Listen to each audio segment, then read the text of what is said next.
भारत माता की जय। हमारी निगाहें उन सभी जगहों पर है जहां जहां पर आप सभी परेशान हैं।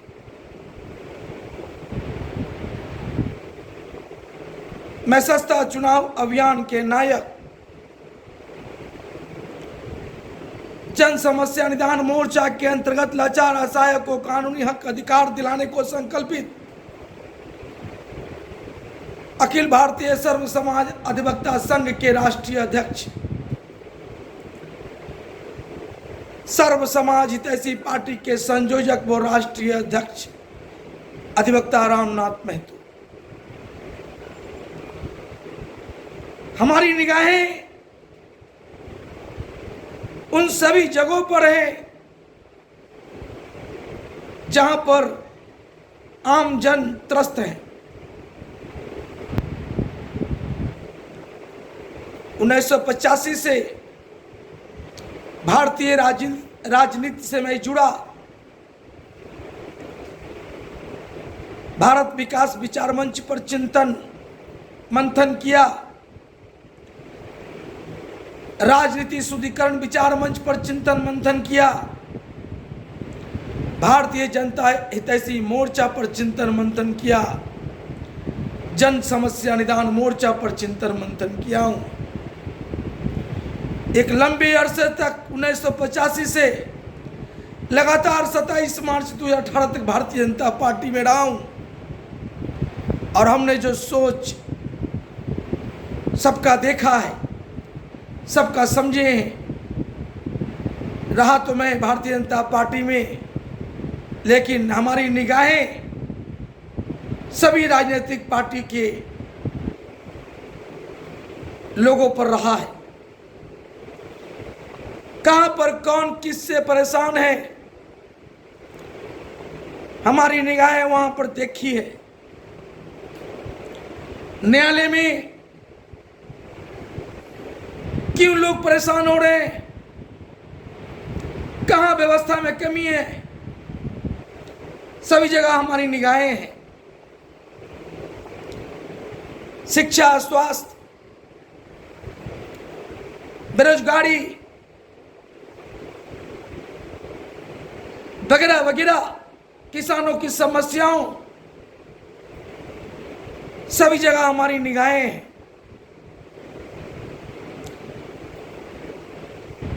बिहार के राजधानी पटना साहिब का मैलाल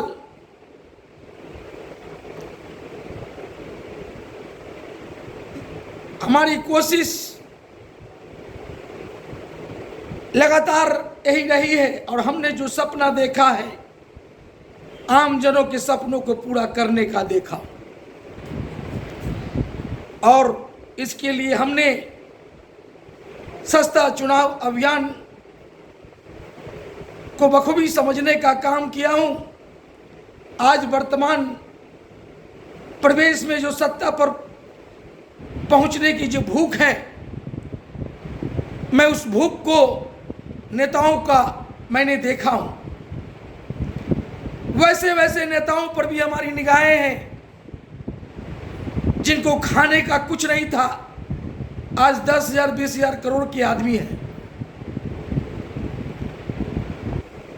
मैं तो इन लोगों की स्थिति को देखकर मैं दंग सा हो गया हूं और हमारे देश की जनता मालिक की स्थिति को भी मैं बखूबी समझने लगा हूं। लोग परेशान हैं, कुछ समझ नहीं पाते हैं। चुनाव आता है, 100-200 का झोला पकड़ के सही का चयन नहीं कर पाते। यही मैं देख रहा हूं। कोई दल अछूता नहीं है, सब एक ही थाली के चट्टे वट्टे। मैं एक बात बताना चाहता हूं आप सबों से, आप लोग त्रस्त क्यों हैं? क्योंकि आप लोग कुछ सोच नहीं पाते। जब मैं एक छोटा सा इलेक्शन सस्ता चुनाव अभियान चलाकर पटना नगर निगम के वार्ड नंबर 53 से 2002 में लड़े थे, तो मुझे चुनाव से एक नफरत सा हो गया था। जनता मालिक से नफरत हो गई थी कि जिनके लिए मैं उनको सही सोच सही बात में बताने का काम किया, लेकिन वो चुनाव के वक्त बिक जाते हैं। मेरा सस्ता चुनाव अभियान को लोग नहीं समझ पा सके। चिंतन मंथन करके मैंने सर्व समाज हितैषी पार्टी का एक स्पष्ट और पारदर्शी हर बिंदु पर पैमाना मापदंडों से भर करके मैं सर्व समाज हितैषी पार्टी का सोच सिद्धांत तैयार किया। और हमने जब 2014 में हमारे नरेंद्र मोदी जी की सरकार बनी, मुझे एक उम्मीद जागी थी। उस समय मैं भारतीय जनता पार्टी में था और मैंने सर्व समाज हितैषी पार्टी का सोच सिद्धांत 10 पन्ना में लिख करके दिल्ली में जा करके लोगों को अवगत कराया कि अब पार्टी को ऐसे नहीं ऐसे ले चलिए जिससे आम जनों का भला होगा, सही काम होगा। नहीं तो मैं 27 मार्च 2018 को भारतीय जनता पार्टी का त्याग कर दूंगा। और मैंने वही किया। जब हमारी बातें नहीं कोई सुनी गई तो मैंने भारतीय जनता पार्टी का परित्याग किया। 1985 से लगातार साथ मेरा रहा भारतीय जनता पार्टी में, और 27 मार्च 2018 को मैंने भारतीय जनता पार्टी का परित्याग किया और सर्व समाज हितैषी पार्टी के सोच सिद्धांतों को मैं आज तक लोगों को अवगत करा रहा हूं। मेरा ऐलान था कोई दल इसको अपनाएगा तो मैं उसके साथ जाऊंगा, लेकिन इसके ऐसे सोच सिद्धांत किसी में मैंने कुवत आज तक नहीं देखा। अब मैंने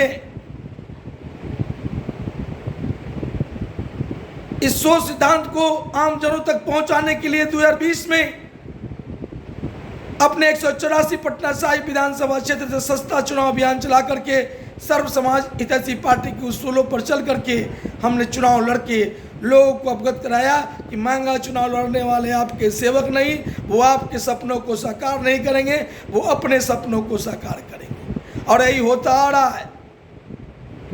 सभी दल महंगा से महंगा चुनाव लड़ रहे हैं, रैली रैला गलत दिखावा करके फोटो खिंचवा करके कभी भारत बंद, राज्य बंद, सड़क जाम, रेल जाम।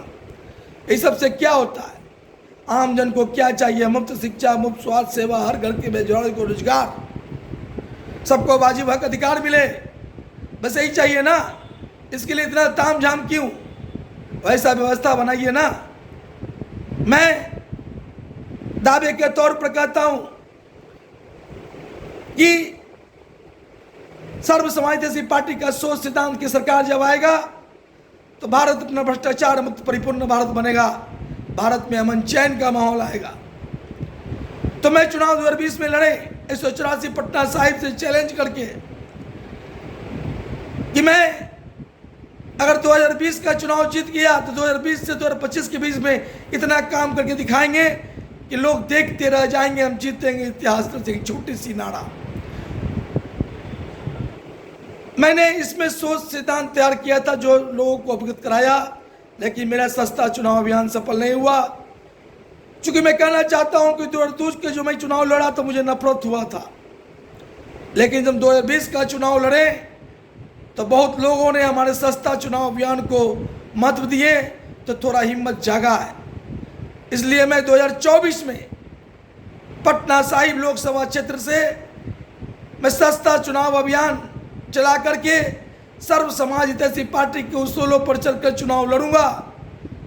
लेकिन जो लक्ष्य हमने तय किया है 3,24,000, वो भी अपना नहीं, जनता मालिक से मांग चांग करके, यदि आप सबों ने सहयोग और आशीर्वाद दे करके मुझे पटना साहिब से जिता करके नए संसद भवन में भेज दिया तो सच में हम जीतेंगे, इतिहास रचेंगे और हम आप सबके सपने को साकार करेंगे। जो आपका हक अधिकार चाहिए हम उसको दिला के रहेंगे। चूंकि हमारी निगाहें उन सभी जगह पर है जहां पर आप सभी त्रस्त हैं, आप सबको त्रस्त कहीं नहीं होने देंगे। जहां जहां पर लूट मचा है मेरी निगाहों में है, उन सबको हम ध्वस्त करेंगे। सभी घुसखोरों को हम समाप्त करेंगे। शिक्षा माफियाओं के जो मंसूबे हैं उसे हम तोड़ने का काम करेंगे और सबको सही शिक्षा मिले हम उसकी व्यवस्था करेंगे, सही स्वास्थ्य सेवा मिले हम उसकी व्यवस्था करेंगे, हर घर के बेरोजगारों को रोजगार मिले हम वैसी व्यवस्था करेंगे, सबको वाजिब हक अधिकार मिले हम वैसी व्यवस्था करेंगे। वक्त ने अगर हमें साथ दिया तो हम आपको कुछ करके दिखाएंगे। जय हिंद, भारत माता की जय।